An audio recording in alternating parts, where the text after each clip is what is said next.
कुर्ला स्टेशनवरून निघाल्यानंतर थोडं पुढे आल्यानंतर ज्यावेळेस ड्रायव्हरला ब्रेक घ्यायचा त्याने प्रयत्न केला त्यावेळेस ब्रेक फेल होता आणि त्याच्यामध्ये तो घाबरला. तर त्याच्यावर कडक कारवाई जर का दोषी असेल आणि निश्चितपणे त्याच्यावर कारवाई केली जाईल. 30 ते 35 लोक जखमी झालेले आहेत. 3 लोकांचा मृत्यू आहे. 4 लोक अतिशय सिरियस आहेत. आणि जे वाहतुकीचे नियम आहेत आणि त्या अनुषंगाने जे ड्रायव्हर्स आहेत त्या ड्रायव्हर्सना तशा सूचना किंवा तसं ट्रेनिंग व्यवस्थित दिलं गेलं की नाही याची सुद्धा पाहणी करणं फार आवश्यक आहे. नागरिकांकडून असं देखील सांगण्यात येत आहे की जो बस चालक होता तो देखील मद्यपान करत होता असं देखील सांगण्यात येत. तुम्हाला काय प्राथमिक माहिती मिळाली आहे? दुर्दैवी घटना आहे. 30 ते 35 लोक जखमी झालेले आहेत. 3 लोकांचा मृत्यू आहे. 4 लोक अतिशय सिरियस आहेत. आणि ज्या पेशंटला थोडंफार लागलेलं आहे त्यांना प्राथमिक उपचार करणं हे महत्वाचं आहे. आणि म्हणून त्या ठिकाणी खाजगी अँब्युलन्स आणि त्या ठिकाणी सेवन हिल हॉस्पिटल आहे, राजावाडी हॉस्पिटल आहे, सायन हॉस्पिटल आहे आणि काही कोहिनूर हॉस्पिटल असे खाजगी हॉस्पिटलमध्ये पण पाठवण्याचा प्रयत्न सुरू आहे. प्रयत्न केलेला आहे आणि परिस्थिती नियंत्रणात आणण्याचं काम सुरू आहे. आता कोण काय झालं याचा पोलिसांचा रिपोर्ट यायच्या अगोदर मी काहीतरी कुणाकडे बोट दाखवणं हे चुकीचं होईल. परंतु दुर्दैवी घटना आहे आणि परिस्थिती नियंत्रणात आणण्याचं नातेवाईकांना समजवण्याचा प्रयत्न सुरू आहे. जेव्हा जी बस अनेकांचं सांगण्यात येत आहे की बस या अतिशय रहदारीचा एरिया आहे आणि अनेक ठिकाणी वेगात होतं असे देखील नागरिकांकडून सांगण्यात येत आहे. देखील बस आहे. मला मिळालेल्या माहितीप्रमाणे कुर्ला स्टेशनवरून निघाल्यानंतर थोडं पुढे आल्यानंतर ज्यावेळेस ड्रायव्हरला ब्रेक घ्यायचा त्याने प्रयत्न केला त्यावेळेस ब्रेक फेल होता आणि त्याच्यामध्ये तो घाबरला आणि घाबरल्यामुळं ब्रेकवरती पाय न देता तो ऍक्सिलेटरवरती पाय दिला आणि त्यामुळे जास्तीत जास्त घाबरल्यामुळं ती बस स्पीडमध्ये गेलेली आहे. अशी परिस्थिती आहे. खरी परिस्थिती पोलिसांना माहिती आहे आणि पोलिसांच्या चौकशीनंतर कळेल. ड्राइवर का बस का ऊपर का कंट्रोल निकल गया और उसके वजह से ड्राइवर डर गया. उसको ब्रेक की जगह पे उसने एक्सीलेटर के ऊपर पैर दिया. उससे ज्यादा बस स्पीड हो गई और वो कंट्रोल नहीं हो सका. इसलिए 30 से 35 लोगों को लगा है. उसमें से 3 डेड बॉडी है और 4 बहुत सीरियस है.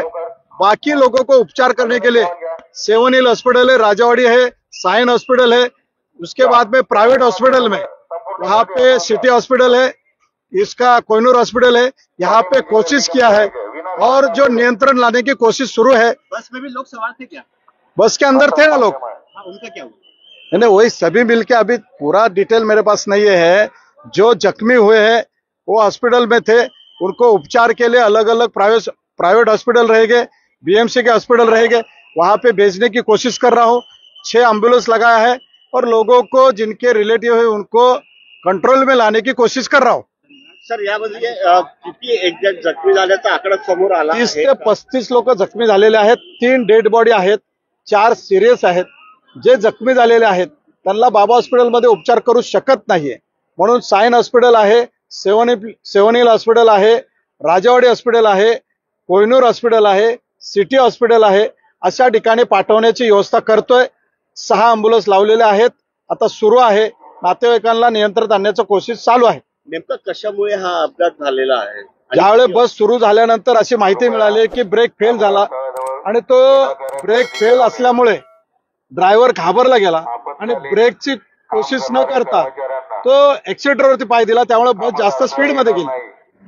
ज्यावेळी मला ही बातमी कळाली त्या ताबडतोब मी त्या ठिकाणी दाखल झालो आणि डॉक्टर बाबासाहेब आंबेडकर नगर या ठिकाणी प्रवेशद्वारामध्येच ती बस घुसली होती आणि त्या ठिकाणी बीएसटीची ती मोठी बस इलेक्ट्रिक बस होती आणि ती बस त्या ठिकाणी घुसली होती.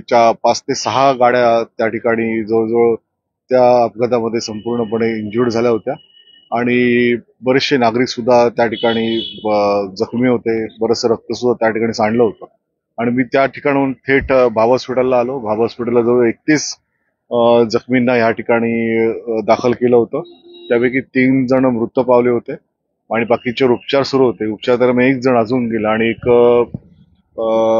3 जण जे कोहिनूरला शिफ्ट केले होते कोहिनूर हॉस्पिटलला त्या ठिकाणी अजून 1 जण दगावलेला आहे आणि 2 उपचार सुरू आहेत. बाकी सायन हॉस्पिटलला 4 जण आहेत. त्यापैकी 1 आयसीयूला आहेत आणि 5 जण आहेत ते हबीब हॉस्पिटल जे खासगी आहे त्या ठिकाणी त्यांचे उपचार सुरू आहेत.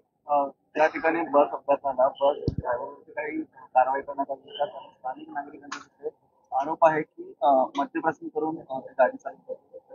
काही माहिती? या बाबतीमध्ये कुर्ला पोलीस स्टेशनच्या अधिकाऱ्यांनी त्यांना तात्काळ अटकही केलेली आहे आणि नक्कीच त्याची मेडिकल करून जी काही त्याच्यावर कारवाई करायची ती कुठल्याही प्रकारचं त्याला हे करणार नाही तर त्याच्यावर